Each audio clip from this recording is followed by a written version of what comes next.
When we were in the cemetery today, we saw your James Archie. It was a baby who died. Mm-hmm. How did people get health care? Like, what was going to the doctor like? Did you go to the doctor? Never did go to the doctor. How did women... We never, that I remember, honey, I was never taken to the doctor. Gosh. Did your mom ever see a doctor when she was pregnant? Or a midwife? Not, well, her mother delivered half of her children. Really? And then Miss Woods delivered part of them. Myrtle Washam, I think, delivered one. But now, after they were born, I think old Doc Monroe, they would take them to him to be checked out or something. You know, he was down there in Luttrell. But see, Mom had us four, me and Joanne and Leon and Wayne. She was pregnant with Mary Faye when we moved to Luttrell. So then she had James Archie, who died at 2 months because, see there again, he had whooping cough and should have known something was wrong if he was running a temp or whatever, but he died at 2 months with bronchopneumonia. Then wasn't going to have no more after that. But he had Hilda, Jeannie, Kathy, Raleigh, and Mike after that. And so I think now that Dr. Monroe did come to the house once at one of them, when one of them was born, I'm not sure. But there was none of us taken to the doctor. I guess we never did get sick much. So what did you do when you were pregnant with Dad? Oh. Now that's out of the depression, but... Oh, yeah. Lord.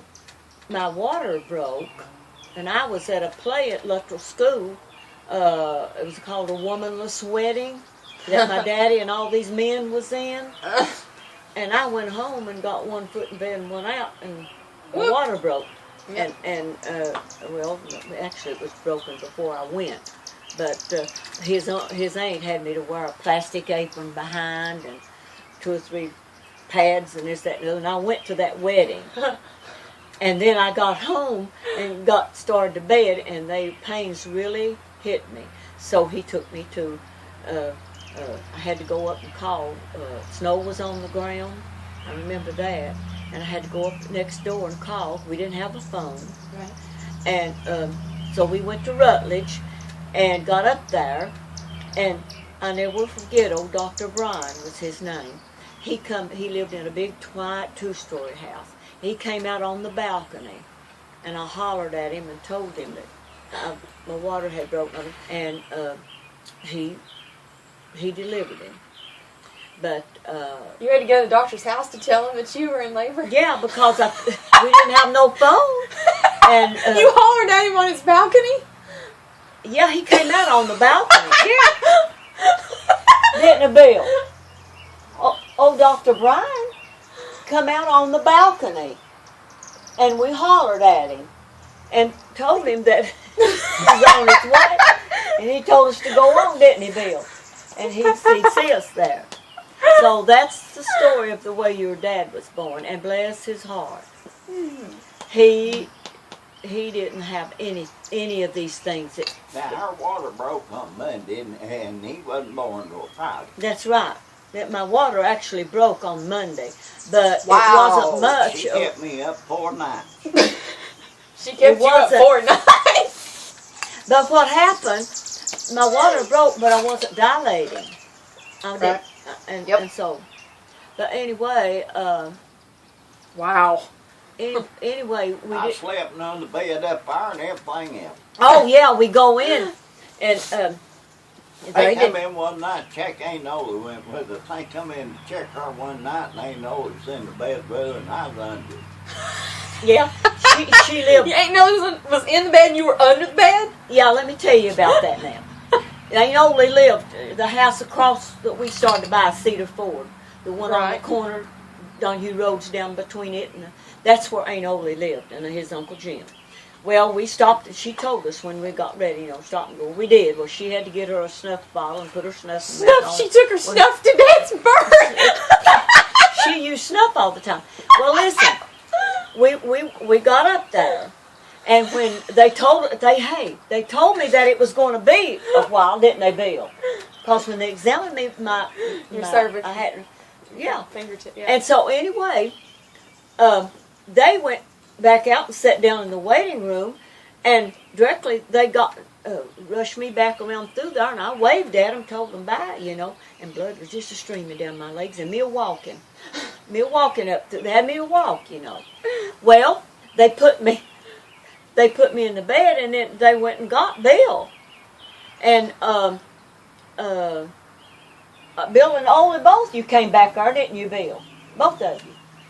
And so she just when they told us it's going to be a while, she just laid down there in the bed with me, and Bill, I don't know what he had under the bed. He lay down. He got under the bed. And the nurse comes in, and she said, "Well, which one's the patient?" I said, "Honey, I am." And she just died laughing. But it was really funny because it was like they couldn't tell how close I was to delivery and everything. But anyway, they finally took me on, and he was born, bless his heart, and didn't stay in the hospital but what? Overnight? I didn't stay in the hospital no time. But it was, and he did, like I say, he didn't have an infant seat. He didn't have a crib. He didn't have. Where did Dad sleep? Where did he sleep? He slept with us, didn't he, Bill? Co-sleeping. Yeah, he slept. Very good. The baby, yeah, and he didn't have a little. When we went back to Indiana, he was about 2.5, something like that, 17 months old or something. But anyway, he had real bow legs, really bow legs. He was kind of a little bit. He wasn't real heavy. He was heavy, but he was solid and Stocky. strong built. And when we went back, he had an old stroller. It had 3 wheels on it, and we took that back with us. And he would be pushing that up and down the sidewalk, and people would actually stop and look at him and his bow legs. That's how bad they were. But the doctor put him in braces here. The Shriners did before we left.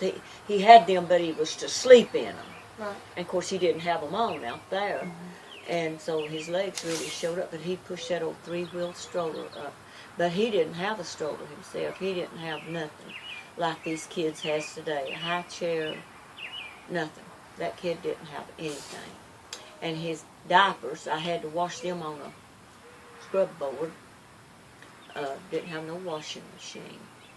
I finally did have one. But sure, he had a rough life. I mean, early life.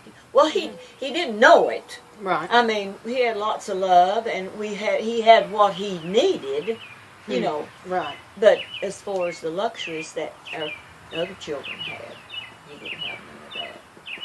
But anyway, I don't know. Of course, when we got married, I was going to go back to school, and he was going to go back to GI school. But in 2 months, I was pregnant, and so I didn't go back to school, and never did get my GED. And he got his, though, later on, years later. But anyway, I've put up with him for 61 years, since was last month. And I'm glad you did. you're glad I did? Huh? Yes. She's glad I have put up with you, Papa. I'm glad she's glad. You're glad she's glad? He didn't say he's glad that I did. Lord have mercy. And you got any more questions?